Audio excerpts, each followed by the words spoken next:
अस्सलाम वालेकुम वरहमतुल्लाहि वबरकातुहू। इससे पहले कि मैं आपको कुछ कहूँ, पहले आप ये वीडियो मुलाहिजा करें। मुस्लिम बैठी देखो, बोलो जय श्री राम। जितनी जगह यहाँ आ गई है कि नहीं बोल? नहीं, हमने बोला था इसको यहाँ। भाई मैं ओनली मजाक कर रही हूँ, मैं अपनी मर्जी से आई हूँ, मैं नहीं जानती, मैं यहीं के लिए आई हूँ। अगर ऐसा तो आपने ये वीडियो बखूबी देखा और अच्छे से देखा। आप ये समझ गए होंगे कि आखिर जो है हमारे माशरे में क्या हो रहा है।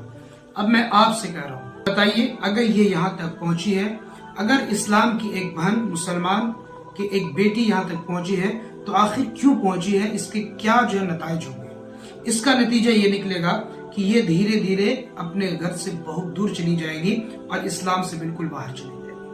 उन लोगों से मैं कहना चाह रहा हूँ कि जो लोग दुनिया को ही सब कुछ समझते हैं और अपने मॉडर्न होने पर फख्र करते हैं, जरा ये सोचिए कि आज दूसरे लोग मॉडर्न होकर भी अपने आप को इस मजहब से बिल्कुल जोड़ कर रखे।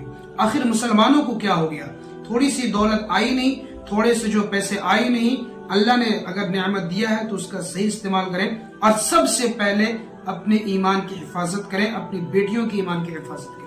वरना वो दिन दूर नहीं, बेटियां तो आपकी होंगी लेकिन वो आपका घर नहीं, मुसलमानों का घर नहीं, बल्कि गैरों का घर आबाद करेगी। बहुत ही सोचने की बात है और अफसोस की बात है और बिल्कुल शर्मिंदगी की बात है।